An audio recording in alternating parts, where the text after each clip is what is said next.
Safety Jamal Adams is visiting with the Baltimore Ravens this week. Let's talk about it. What's going on, everybody? Welcome back to TTB Ravens Media, bringing Ravens content every single day. If you want to see that daily Ravens content, make sure to hit the subscribe button down below. Hit the notification bell as well if you want to get notified every single time I put a brand new video. Now, in this video today, I'm obviously talking about Jamal Adams and the Baltimore Ravens bringing him in to work on a deal, or maybe it's a workout, unknown for sure, but I think it's clear that the Ravens have, potential interest in signing the veteran safety. And first off, I want to say this. Let me know in the comment section down below what you guys think about Jamal Adams, if you want Jamal Adams, because I will say I think Jamal Adams is one of the worst football players in the NFL. I've been very against Jamal Adams the last few years. When he initially came out in the NFL and was playing for the Jets, he was all right. I don't think he was bad by any means. And then Seattle traded an absurd amount for him, and he was horrific on the Seattle Seahawks. And the statistics may tell you, wow, but he had 9.5 sacks in 2020, I believe, which was his first year.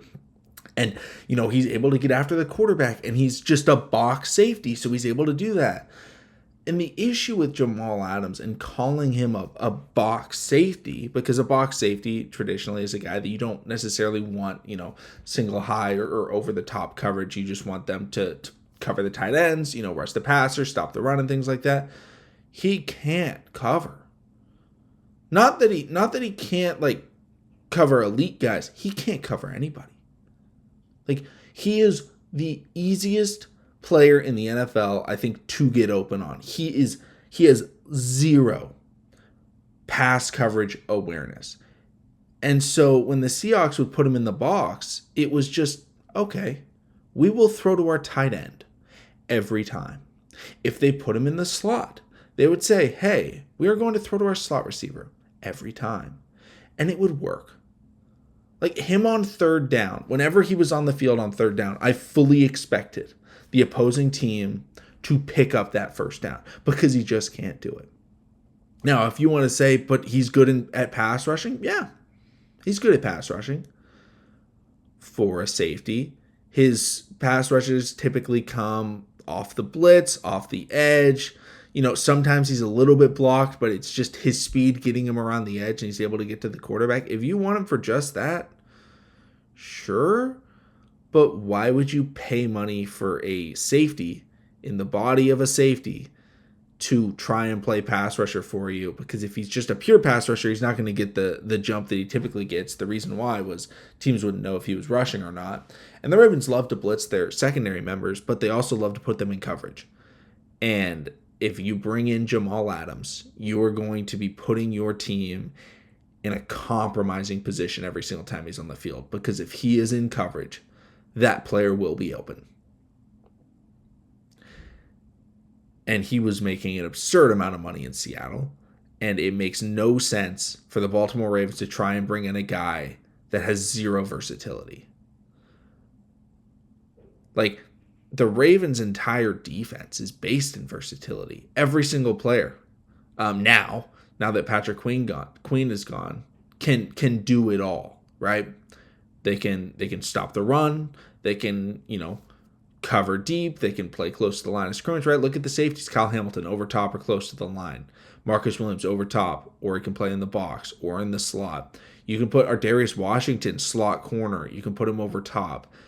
You can put Marlon slot outside. You can blitz Marlon. You can blitz Brandon Stevens. You can play every single one of these Ravens, all across the field. And if you bring Jamal Adams in, you're just subjecting every other player to not be able to play in the box because you have to put Jamal Adams in the box and you have to have him in a run stuffing situation, or you have to have him and he's blitzing. The Ravens loved to blitz Arthur Millette last year, but they still put him in coverage. And he was okay in coverage. He wasn't the greatest corner of all time, but he wasn't the worst corner of all time. He was decent. He was decent in coverage, but he was really good off the blitz.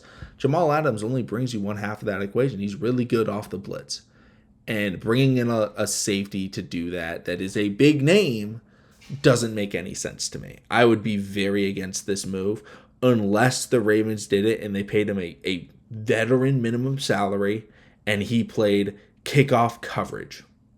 That is just about the only thing that I could see the Ravens doing. Because with the new kickoff rules, remember, it's only 10 yards that you have to run, and then you have to shed a block, and then you have to get the guy. Like, he can do that. But other than that, I don't see a need. I don't see a reason to even bring Jamal Adams into the building. I don't think he's good. I think he hurts the team in terms of his play on the field and his lack of versatility. If Jamal's on the field, you you have to throw the ball. And if he's in coverage, you go, oh, where's Jamal? Who's he covering? And you throw right to them. Sure, he's got a cool highlight tape, but just about every single one of those is coming off the blitz. Let me know in the comment section down below your guys' thoughts. I just wanted to put this out there because I think this would be a terrible move. I'm very against Jamal Adams coming to Baltimore.